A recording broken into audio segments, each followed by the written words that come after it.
दावा है।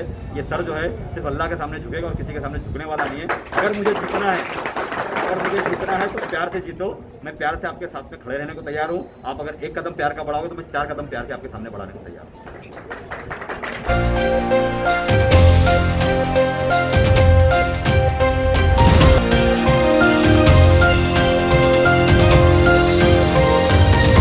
नमस्कार आदाब दोस्तों, मैं लाल मोहम्मद शेख पब्लिक चैनल से। दोस्तों आज मैं खड़ा हूँ रशीद कंपाउंड में, और रशीद कंपाउंड के अंदर राजू अंसारी राजू अंसारी के ऊपर 3 दिन पहले कालसेकर की जो मैडम है उन्होंने उनके ऊपर एफआईआर किया था और उनके ऊपर केस बना था कि उन्होंने हमारे हॉस्पिटल को सील करने का, इस तरीके से उनका कुछ ये स्टेटमेंट था कि हमको इन्होंने धमकी दिया है। इसी चीज़ को लेके आज राजू अंसारी तीसरा दिन है जो कि आज पुलिस चौकी से आज अपने कोर्ट से जो है जमानत लेके आए हैं, और उनसे हमने कुछ बात किया है। राजू अंसारी ने सबसे बड़ा इसमें सवाल यह है कि कालसेकर हॉस्पिटल को बचाने के लिए उनकी खुद पार्टी के, जो पार्टी से वो खुद जुड़े हैं, उनकी पार्टी के लोग ही उनके खिलाफ हो गए हैं। ये बड़ा दिलचस्प नज़ारा है। ऐसा क्यों हुआ है, क्या हुआ है, क्यों ऐसा, मतलब एक राजू अंसारी को इस तरीके से टारगेट किया गया है। आइए सुनिए खुद राजू अंसारी के जबानी सुनिए कि वो किस तरीके से अपने दर्द को बयान कर रहे हैं और लोगों को जो उनके खिलाफ हो गए उनके लिए उन्होंने क्या संदेश दिया, ये भी दिल। और आने के बाद उनका बहुत ज़ोरों शोरों में यहाँ पे रशीद कंपाउंड में उनका स्वागत हुआ है। आइए खुद सुनिए राजू अंसारी के जबानी कि वो क्या कह रहे हैं। सबसे पहले तो मैं आपका शुक्रिया अदा करता हूँ कि आप मेरे पास मेरा इंटरव्यू लेने आए और मेरे पक्ष को रखने की आप कोशिश कर रहे हैं पूरे मुमरावासियों के सामने। सबसे पहले तो मैं आपको बता दूं कि 10:13 पर मुझे एडवोकेट चौधरी साहब ने फ़ोन किया, और मुन्ना भाई, हमारे जो मुन्ना भाई शालम हैं, उनके फ़ोन से मुझे फ़ोन आया। उन्होंने कहा कि उनकी वालदा की तबीयत बहुत ज़्यादा ख़राब है। उनका डायबिटीज़ का जो लेवल है वो 548 था। उनका क्रिएटिन लेवल जो है वो 2.26 था, किडनी क्रिएटिन लेवल। उनका सैचुरेशन लेवल 60 था। उनका O2 लेवल जो है वो 70% के आसपास था, जिसकी वजह से उनकी वालदा को आईसीयू की ज़रूरत पड़ने वाली थी। जिसकी वजह से उन्होंने मुझे कॉल किया और बोला कि राजू भाई, मैं कालसेकर में बहुत ट्राई कर रहा हूँ मगर मुझे आईसीयू बेड नहीं मिल पा रहा है। मैंने सुना है कि आपके और कालसेकर हॉस्पिटल के सारे जो वहाँ के अहदेदार हैं उनसे बहुत अच्छे आपके ताल्लुकात हैं। बोला जी हाँ, मेरे बहुत अच्छे ताल्लुकात हैं। बोले ट्राई कीजिए, मुझे एक आईसीयू बेड मिल जाए तो बहुत अच्छी बात है। बोला ठीक है। उसके बाद में 10:14 से लेकर के 10:38 तक के मैंने उनको तकरीबन 23 वॉइस कॉल किए हैं, 2 व्हाट्सअप कॉल किए हैं और एक फेसबुक कॉल किया है। ऐसे कुछ मिलाकर 25 या 26 कॉल किए गए हैं। करने के बाद में उनका फ़ोन जब नहीं उठा तब मैंने डॉक्टर खालिद अंसारी करके, वहाँ के जो मेडिकल डॉक्टर हैं, सुप्रिटेंडेंट हैं, मैंने उनको कॉल किया और मैंने कहा कि वो पेशेंट जो है वो आप ही की पेशेंट है, क्योंकि आप ही के पास वो ओपीडी में चेक करवा रही थी। बोले हाँ मुझे मालूम है, और उनका सारा जो उनका मेडिकल हिस्ट्री जो होगी पूरी मुझे मालूम है। बोला सर उनको एडमिट करना पड़ेगा। बोले एडमिट करने के लिए आपको CEO मैडम से ही बात करनी पड़ेगी, क्योंकि वो आईसीयू वो ही देख रही हैं, मेरे हाथ में नहीं है कि मैं आईसीयू देखूँ करके।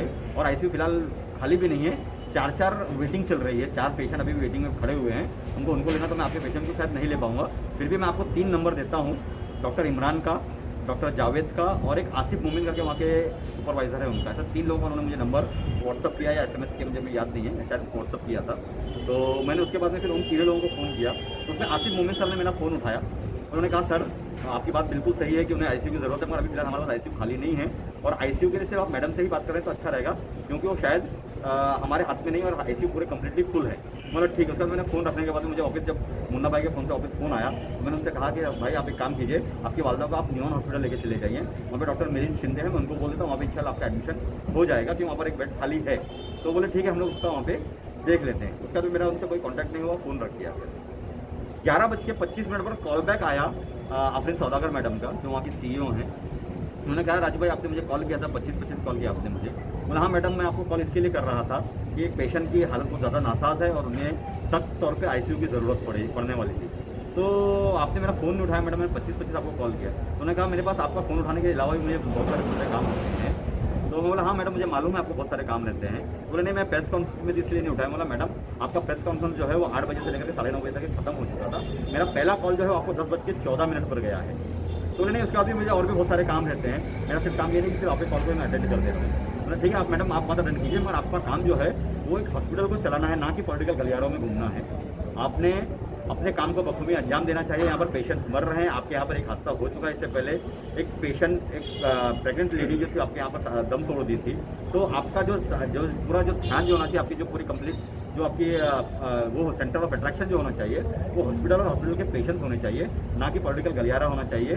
तो उन्होंने मुझसे फिर थोड़ा बदतमीज़ से बात की कि नहीं मुझे आप मत बताइए मुझे क्या करना चाहिए क्या नहीं करना चाहिए। बोला मैडम मैं आपको बता नहीं रहा हूँ, मैं आपको सिर्फ समझा रहा हूँ, आप बहुत अच्छी लेडी हैं, बहुत अच्छा काम कर रही हैं, मगर कैसा है कि आप मैं भी हमारी जो नगर सेविका है वो भी राष्ट्रवादी को ही बिलोंग करती हैं, तो मेरे जितेंद्र अवार्ड साहब से बहुत अच्छे ताल्लुक है, क्योंकि मैं भी देखता हूँ कि जब अक्सर जो विरोधी लोग हैं वो जितेंद्र अवार्ड साहब की वजह से मुझे भी कभी कभी अटैक करते हैं, चाहे वो MIM के लोग हों, चाहे वो शिवसेना के लोग हों, चाहे वो समाजवादी के लोग हों, वो मुझे भी अटैक करते हैं और आपको भी वो लोग अटैक कर सकते हैं पॉलिटिकली, क्योंकि आप किसी एक पॉलिटिकल अगर पार्टी को लेकर के अगर आप काम करेंगे अगर, तो ऐसा हो सकता है कि जो उस पार्टी के अपोजिशन के जो लोग हैं वो आपको घेरेंगे।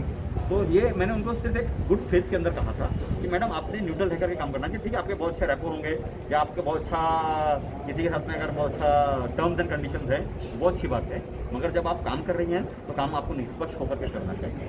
मैं तो जब सीनियर साहब ने जब मुझे बुलाया था तब मैडम वहाँ मौजूद नहीं थी, तब मैंने बोला कि आप सीनियर साहब मैडम को मेरे सामने बुलवाइए, जो उन्होंने ये स्टेटमेंट दिया है कि वो हॉस्पिटल को तोड़ने की बात कर रहे हैं, मेरे सामने बोलने को। जब वो मैडम सामने पहुंची है सीनियर साहब के, तो घबरा के उन्होंने बोला नहीं राजू भाई ने ऐसा नहीं कहा, राजू भाई ने ये कहा कि नहीं हॉस्पिटल को और आपको तकलीफ हो सकती है। बोला मैं तकलीफ मेरी वजह से नहीं हो सकती, ऐसा नहीं कहा मैंने ये कहा है कि अपोजिशन के लोगों से आपको तकलीफ हो सकती है, क्योंकि आप किसी एक पक्ष विशेष को लेकर के आप राजनीति नहीं कर सकती हैं, आपको सभी लोगों को सभी वर्ग के लोगों को लेकर के साथ में चलना पड़ेगा, क्योंकि आप एक प्राइवेट इंस्टीट्यूशन में चला रही है, प्राइवेट हॉस्पिटल को चला रही है। मानव सेवा का काम राजनीतिक दृष्टिकोण से न करें, यही मेरा कहना था उनको, और इसी के ऊपर मैं कायम हूँ आज भी कि मैंने कोई धमकी नहीं थी, ये कम्प्लीटली मैनिपुलेटेड है। ये मुझे ऐसा लगता है कि पॉलिटिकल गलियारों से कहीं ना कहीं मुझे गिरने की कोशिश और गिरने की साजिश की जा रही है, कि कहीं ना कहीं राजू भाई के ऊपर केस करके और उनके ऊपर बहुत सारे पॉलिटिकल केसेस के अंदर उनको उलझा करके उन्हें लोगों की सेवा करने से रोका जाए। तो इतना ही कहूँगा कि मुझे वापस 1932 याद आ रहा है, जो नाजियों का जर्मनी था, जो हिटलर का जर्मनी था, जहाँ पर अगर खिलाफ बात करोगे तो या तो गैस चैम्बर में डाल दिए जाओगे या सिनेगॉग के अंदर आपको मार दिया जाएगा या आपको अरेस्ट करके आजीवन कारावास में डाल दिया जाएगा। उसी तरीके से मुमरा कौसा का माहौल है, लोग मजबूरी के अंदर आकर के लोग बातें करते हैं, लोग डर के मारे बातें करते हैं। मेरे खिलाफ मुझे मालूम है कि मैं शहीद खान साहब के लिए मैंने क्या क्या किया है। जब उनके ऊपर एट्रॉसिटी लगी थी तब मैं ही वो शख्स जिसने संजीव जायसवाल साहब के घर पर उनको लेकर के गया था। मैं ही वो शख्स जब उनको टिकट नहीं मिली तो सबसे पहले उनका पुरसाने हाल लेने के लिए उनके घर पर मैं ही मौजूद था। कोई नगर सेवक या कोई इंसान वहाँ पर उनके पास नहीं पहुँचा था। और शमीम खान मेरे बड़े अच्छे भाई हैं, मेरे बड़े अच्छे दोस्त हैं, मेरे गांव से भी उनके बहुत अच्छी क्लोज रिलेशंस है और अच्छे इंसान हैं। हो सकता है उनकी कोई मजबूरी रही होगी जिसकी वजह से उन्होंने इस तरीके के बयान दिया होगा, मगर मैं इसके लिए उनको कोई दोषी नहीं मानता और उनको कोई मैं बुरा भला नहीं कहूँगा, क्योंकि मेरे वालिद ने मुझे एक बात कहा है कि अगर दुश्मन भी अगर तुम्हारे सामने अगर खड़ा हो जाए तो उसके साथ ऐसा पेश हो कि उसके दिल में तुम्हारे लिए नरमी पैदा हो जाए और तुम्हारे लिए दोस्ती पैदा हो जाए। अगर दुश्मनों को जीतना है, अगर कामयाब होना है तो दुश्मनों को जीतना होगा। तो मेरी यही अदा है और मैं इंशाल्लाह इसके ऊपर कायम रहूँगा। देखो सबसे पहले तो मैं ये कहूँगा कि मुझे पूरा विश्वास हमारे जो कानून है उसके ऊपर है, हमारे जुडिशरी के ऊपर है। मैटर सब जुडाइज है इन कोर्ट के अंदर, मैं बहुत ज़्यादा डिटेल में आपको नहीं बता पाऊंगा। मैं इतना ज़रूर कहूँगा कि एक मरतबा पहले NC होती है 12 बजे और बाद में 2 बजे के बाद में ऑफिस के ऊपर FIR दर्ज किया जाता है। कोविड 2020 का एक केस है 3/1A का जो मेरे ऊपर डाला गया है, जिसके ऊपर हमने संज्ञान लिया है और हमने अदालत का दरवाज़ा खटखटाया है और मुझे पूरी उम्मीद है कि मुझे इसके ऊपर पूरा इंसाफ मिलेगा। क्योंकि मुझे ऐसा लगता है कहीं ना कहीं थोड़ा सा दबाव था, दबाव यंत्रणा का इस्तेमाल किया गया है, दबाव ला करके मेरे ऊपर FIR दर्ज करने की कोशिश की गई है।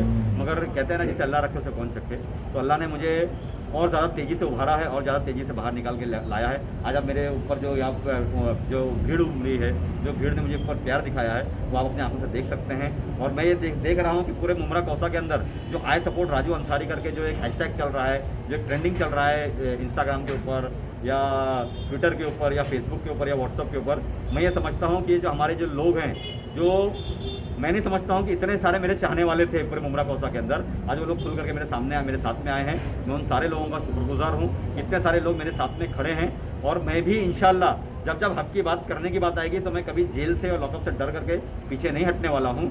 अगर मुझे किसी को एडमिट कराने के लिए, किसी के घर के अंदर राशन भरने के लिए, किसी का पेट भरने के लिए या किसी को दवाएं दिलाने के लिए मुझे जेल जाना पड़ेगा तो मैं बार जेल जाने के लिए तैयार हूँ।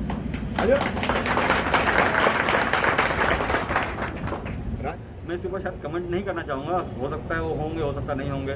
और बहुत मैच्योर इंसान है, क्योंकि मैंने उनके साथ में काम किया। जब वो यूथ कांग्रेस के अंदर थाना के अध्यक्ष थे, जब वो महाराष्ट्र के अध्यक्ष 1995 में बने, तो मैं उनको एयरपोर्ट लेने गया था दिल्ली बॉम्बे एयरपोर्ट के अंदर। वो मेरी ही गाड़ी की जिप्सी के ऊपर वो बैठ करके एयरपोर्ट से लेकर के थाने तक आए थे। तो मैं उनको बहुत अच्छे तरीके से जानता हूँ, बहुत मैच्योर इंसान है।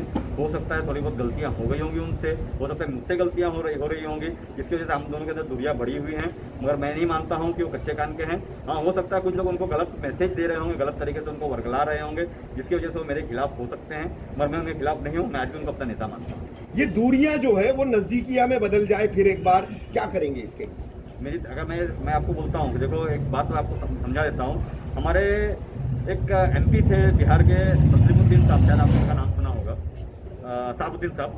शहाबुद्दीन साहब ने एक मरतबा एक प्रेस कॉन्फ्रेंस में कहा था कि सर जो है कट जाएगा मगर झुकेगा नहीं, सिर्फ अल्लाह के सामने झुकता है। और मेरा भी यही दावा है, ये सर जो है सिर्फ अल्लाह के सामने झुकेगा और किसी के सामने झुकने वाला नहीं है। अगर मुझे झुकना है तो प्यार से जीतो। मैं प्यार से आपके साथ में खड़े रहने को तैयार हूँ। आप अगर एक कदम प्यार का बढ़ाओगे तो मैं 4 कदम प्यार के आपके सामने बढ़ाने को तैयार हूँ। मैं लाल मोहम्मद शेख फिर एक नई न्यूज़ के साथ हाजिर होऊंगा। जब तक के लिए खुदा हाफिज़।